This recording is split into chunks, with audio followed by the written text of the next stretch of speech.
Hello folks, welcome back. So in today's video we're going to pick up where we left off on the last video. As y'all already know, we've got the old tapped out from the governor removal, and I did get the bolt, but we've got to cut it off a little bit. So what I want to do is I want to get this engine cleaned out real good, make sure I've got all the metal shavings out. And then we're going to put this bolt in, we're going to mark it, and we'll take it back out, cut it off, and then we can put our Loctite on there and seal up this hole and these other two holes as well. So anyway, that's what we'll be doing in today's video, and welcome back.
We have got no problems here. We got good clearance.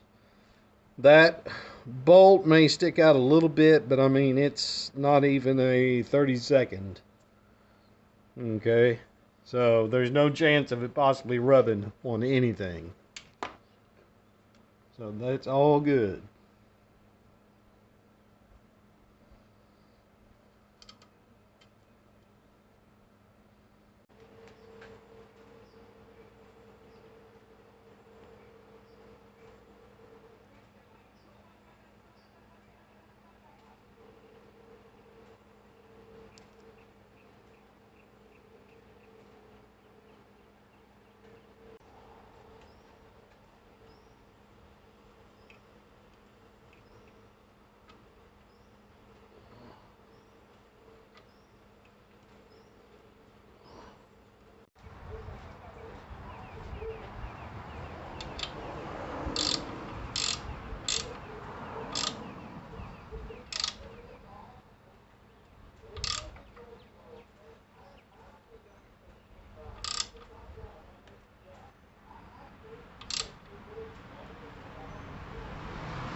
All right, folks. So at this point, we've got the governor removed, and that means all the components that goes along with the governor except the one drive gear, which, like I told y'all in the other video, that's not going to hurt anything to leave it on there. Matter of fact, it wouldn't make any difference if you removed it. And but anyway, we've got all those parts out, and we've got all the holes, which are 3 holes that we had to tap out and plug up. So those are done. And so now that we've got all that done, we're ready to go ahead and start reassembling the engine.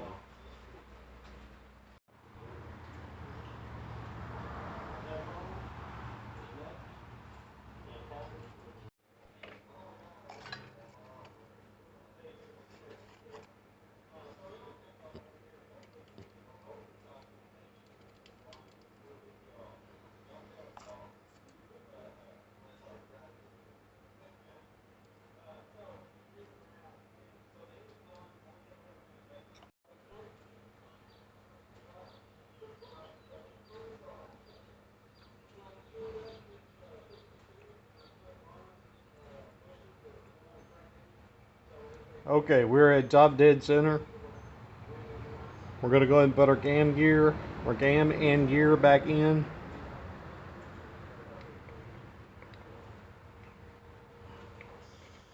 And if it looks like I'm having a hard time, that's because I've got the camera where I need to be able to see good, but I want y'all to be able to see what I'm doing here, so just bear with me.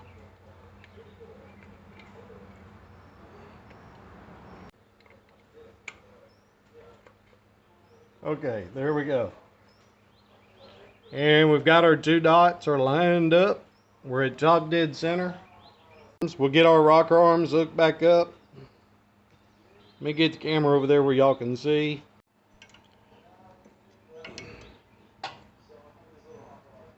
So we're gonna go ahead. We're gonna get the exhaust header out of the way. It's gonna make it a little bit easier to get in there. It's gonna make it a lot easier to see in there.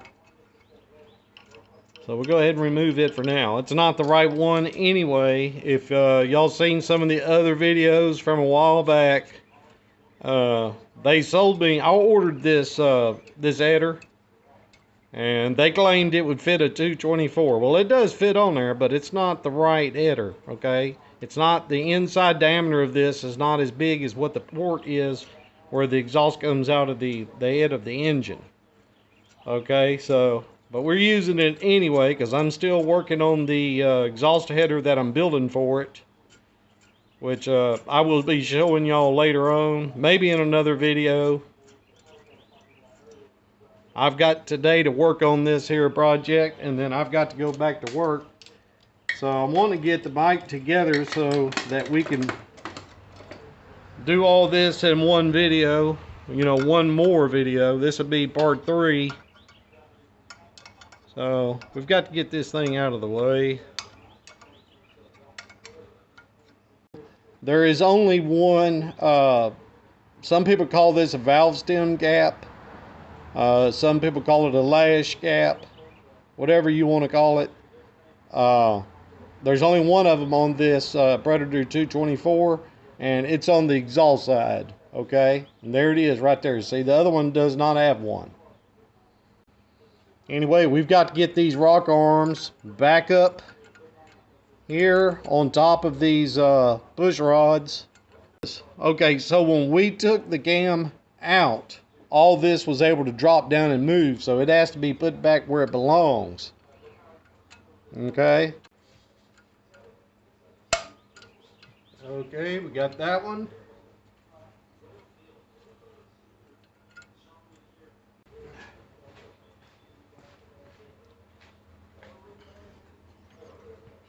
Now, if you wanted to, you could take these loose, and it'd be a little easier to put these on there. Of course, then you'd have to reset everything, and we may still have to reset them since this engine's been broke in. But if I can put it back together without readjusting these, then that's what I'm going to do. I think I can save a little bit of time by doing that. And there we go. They just sit right back on there.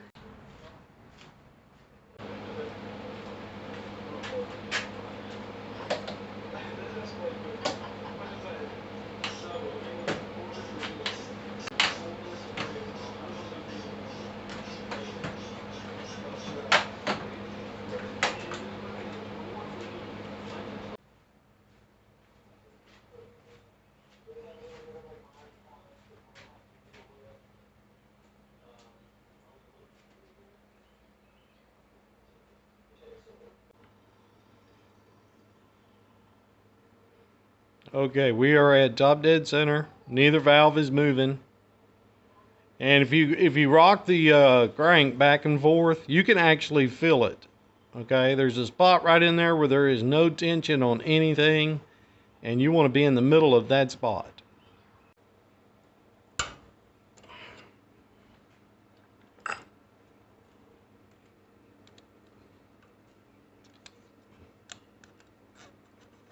There we go. Now they're even. They've got the same amount of resistance on both of them.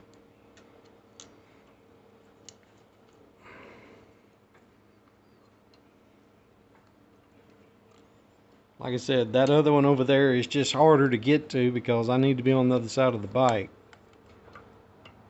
But they're here. I got it in there. I have the same resistance on that one as I do on that one.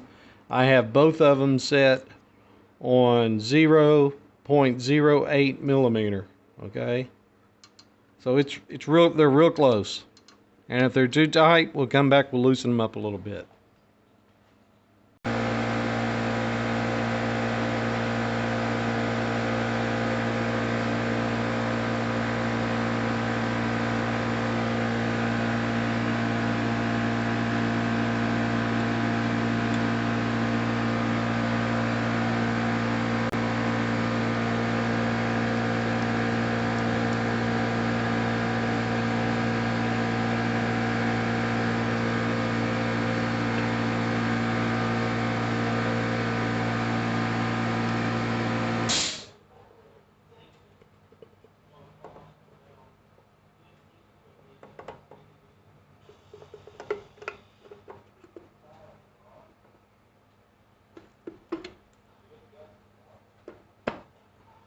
Here we go.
Okay, well, we're going to use a little bit of Loctite on the bolts for the coil.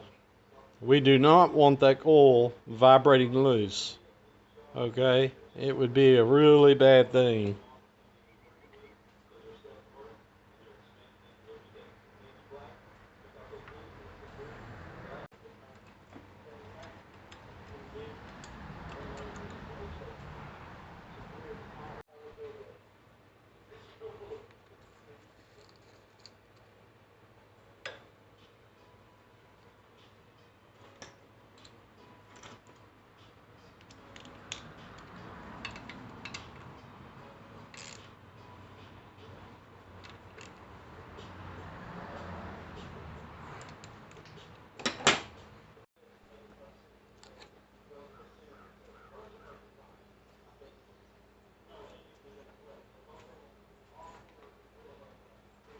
Okay, one thing y'all might want to know, I did not use a torque wrench to torque down the flywheel.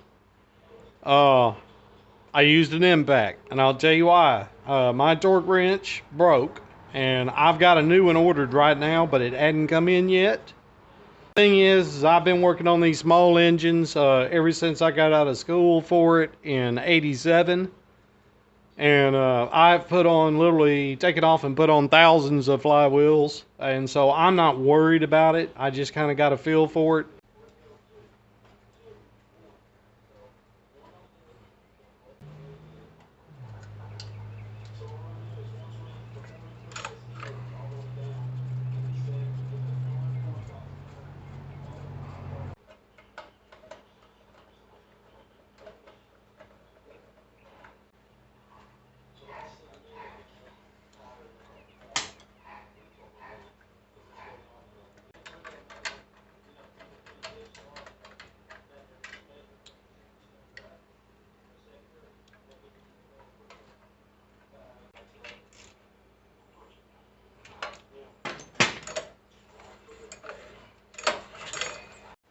Okay, folks, we almost got it done.